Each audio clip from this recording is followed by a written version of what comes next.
Hey everyone, so Min Min was recently announced as the newest Smash Ultimate character. She looks amazing, I love the direction they took with her, and I can't wait to play as her. Personally, leading up to the announcement, I was actually rooting for Twintelle because I still think she's the most unique and significant character they could choose from the ARMS roster. After seeing the direction they took with Min Min, I do understand why they picked her since Twintelle doesn't actually have the extendable arms, which is the main draw of the series.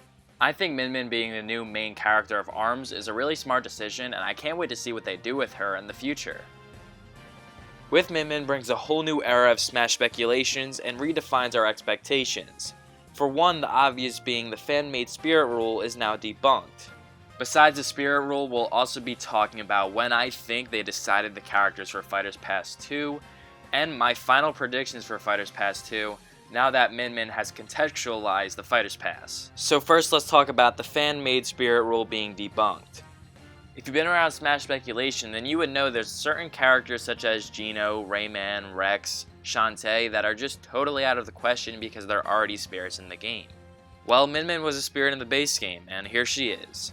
So this totally blows that argument out of the water, and now all the characters that were previously mentioned are at least more likely than they were a few days ago.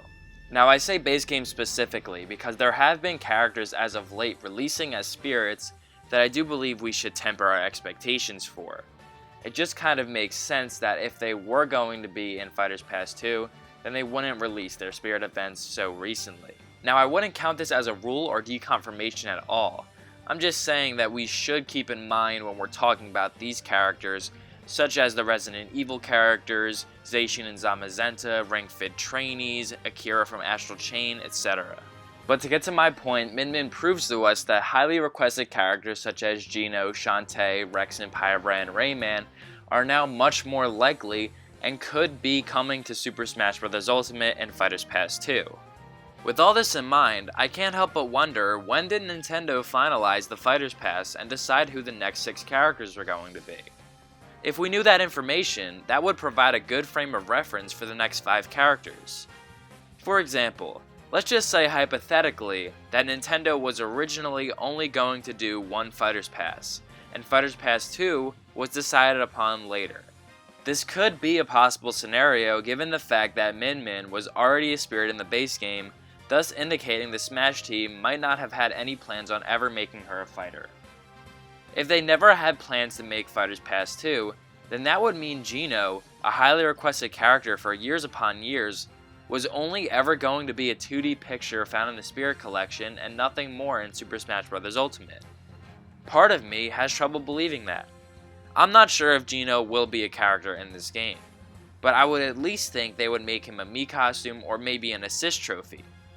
For how long Geno has been requested, there's no way he won't get something more than spirit status. I don't know if Geno will be a fighter or just get a premium Mii costume, but whatever it is, I think we would have it by now if Nintendo didn't plan ahead for Fighters Pass 2. In other words, it would have been in the base game. This is one of many examples that lead me to believe that Smash has always planned on having more than one wave of DLC. Another example would be Incineroar. Incineroar never came with a new stage. Pretty odd that Pokemon, one of Nintendo's biggest IPs, didn't get a new stage while Zelda and Mario did. Well, the reasoning for that would be because it's very likely that a new Pokemon is coming, and that would mean that the new Pokemon will get a new stage. So giving a stage to Incineroar would be a waste of time and assets. It's this kind of foresight from the Smash team that just seems to work out too well to be coincidence. If the Smash team didn't know there was potential to have a new Pokemon, then why didn't they give Incineroar a stage? I know Ridley and K. Rool didn't get a new stage, but we're talking about Pokemon here. Not just one of Nintendo's biggest franchises, but one of the biggest franchises of all time. Another example is Bandai Namco. Why haven't they had a new character? They haven't had a new character since Smash 4, and when they revealed Pac-Man in 2014, that was 6 years ago. This company makes Super Smash Bros. Ultimate, and they haven't had a new character hype cycle for 6 years. Sure, of course, it's possible that they would just sit this one out and not get a new character, but in my opinion, I would think Bandai Namco would want a character in Smash this time around. Considering Bandai Namco's direct involvement with this game, I don't really see any logical reason as to why they wouldn't get a new character this time around, and the fact that we didn't get one in the base game or in Fighters Pass 1 might indicate that they knew about Fighters Pass 2 in advance. Now those were a couple theories, I guess you could say, floating around in my head for a while, but let's circle back to Min Min and see how this all connects. So, Springman was an assist trophy in the base game, and you have to wonder what Nintendo's reasoning was for that. Why did they rush into making Springman an assist trophy when they really didn't need to? Assist trophy status isn't a great form of exposure, so you would think Nintendo would want to avoid doing anything with Springman just in case the opportunity came for him to be a fighter. I'm sure they saw how Shulkin Smash gave Xenoblade so much to the point where it is now a premier franchise. So why would they settle for an assist trophy when they could push ARMS? One possible explanation could be by the time that they were making the base game, Nintendo didn't have any plans on making enough DLC characters for an ARMS rep to fit in.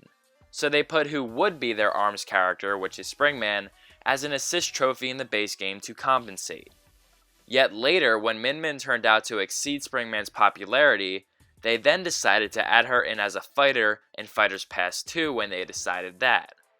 I won't deny that as a possible scenario. Min Min being sort of a last minute addition would make sense considering the fact that we have 6 characters this time instead of 5. But that whole situation seems very coincidental and lucky.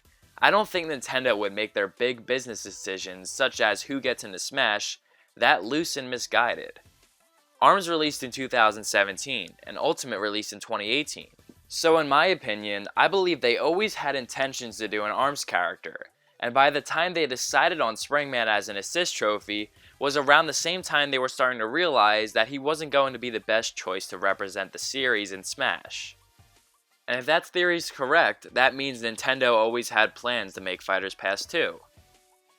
So if this is all true, then why was Min Min a spirit in the base game? Well, it's probably so that we didn't suspect her. Porky is honestly on the list of potential characters at this point because he's missing a spirit. Like, how could they not add Min Min? Remember, this is all just a theory that really just adds context to the Fighters Pass if anything. If this is the case, I guess the best thing you can take away from it is that they didn't plan to end this game with Byleth, because that would be rough. But in all seriousness, if this was the case, that's just good news for some certain characters. The possibility of Nintendo planning this all out ahead of time gives me more hope for characters that I really like Geno, Rayman, and Rex, who were once dubbed deconfirmed. Furthermore, it gives hope for the potential big newcomers that would be hard to get, like Sora, Crash, and Master Chief. Look at it this way, let's just say we get maybe 1 or 2 of those characters. Well, I know I would feel a lot better if I knew Nintendo always had plans to do those characters, instead of it just kind of being by chance, like, hey, we got 6 more characters, go see if Sora or Crash is available, you know? So to transition to our final topic, now that Min Min is revealed and releasing soon, who do I predict the next 5 characters to be? Well, I made a predictions video a while back, but that was before we even knew about an ARMS character. I still stand by my points in the video, and even though I changed a few on this upcoming predictions list, I still think the characters that I left out this time are still very likely, so check that out if you'd like. Okay, so now let's jump into my list. So you can obviously, the first character, I really believe in Sora for Smash. Yes, he's my most wanted character. I'm not giving up on Sora. I believe it can happen, and things are actually lining up. There is some really good news for Sora. Kingdom Hearts Melody of Memory was just announced to come to Nintendo's Switch, which means Kingdom Hearts now has a presence on the Switch.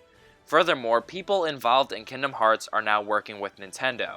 So given how highly requested Sora has been for many years, and the fact that the people needed to make this happen are shown to be acquainted, or at least are likely to be acquainted, it really gives me hope for Sora, and I believe in Sora for Smash, and it would just make sense for him to be the next character because we need a big character to come soon, and it would work well with Melody of Memory releasing this year, so everything just seems to be lining up. I made a whole video on Sora for Smash if you want something more in depth, but in all honesty, I think Sora is the perfect fit for this Fighters Pass's version of Joker or Banjo, and would be huge for this game. I really believe that Sora can happen. Next is Urshifu. I'm at least 99.9% sure that there's going to be a Pokemon in this Fighters Pass. I would honestly be shocked if we went through all 5 fighters and there was not a Pokemon in one of them. So why Urshifu then? Well, honestly, he just seems like the best pick out of all the Galar Pokemon. I love the starters, they're great, but they don't really feel relevant or impactful enough to be Smash fighters. In the past, I entertained the Galar trainer as a possibility, but I'm starting to think it's less likely. I even thought of Zacian and Zamazenta, but they're already spirits and that's a whole different can of worms. Having Urshifu advertising the DLC just makes perfect sense to me. So next on my prediction, I have Crash. So I feel like Crash would be the best Western character they could pick. If they're only going to do one just like last time with Banjo, then Crash should be the pick because he is a gaming history mascot.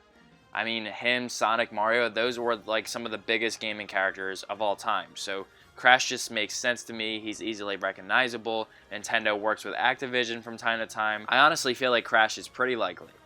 So next would be Lloyd from Bandai Namco, and I've touched upon this a little bit earlier, but he's another one of those characters like Urshifu. I don't think there's a doubt in my mind that we're getting a Bandai Namco character, and Lloyd is the front runner now that Heihachi is a Mii costume. I've always been really sold on the idea of Bandai Namco getting a second character, and now that we know Heihachi is probably not going to be that fighter, I'm really more confident in my choice of Lloyd. He just makes sense, and his series is super popular in Japan, so I'm like 95% sure on Lloyd. And finally, let's talk about the last one, Geno. I've had a lot of trouble deciding whether or not I think Geno will be a character or just a premium Mii costume. I think both options are very likely. But one thing's for sure is that we're definitely going to be getting something Geno before Ultimate ends. When you think of the biggest characters that people have been asking for, Geno is definitely one of the few left. He is the Smash Brothers character, pretty much famous for not being a Smash character. So they have to do something with him soon. The only reason I could see them not doing Geno is because all the Fighters Pass characters, even Byleth, brought a different and new world to us with different characters to come with it. The thing is with Mario RPG is that it's set in the Mario world. Most of that game's biggest characters are already in Smash, not to mention that Geno really hasn't made any appearances in gaming besides a few cameos for 24 years. But despite all of that though, Geno still deserves a spot, because Geno has a legendary status in the Smash community. People have been asking for this character almost since the series began. And because of this, I think Geno deserves to be represented in Smash, not just for his series, but for Smash as a whole. He would represent speculation, the hope for characters. That's what Geno represents, and I think that would be really significant to show in Smash. I think Sakurai knows that, and I think he will be the last character. But that's what I think about Min Min. Those are my predictions for Fighters Pass 2. Let me know what you guys think in the comments below, and until next time, I'll see you guys later.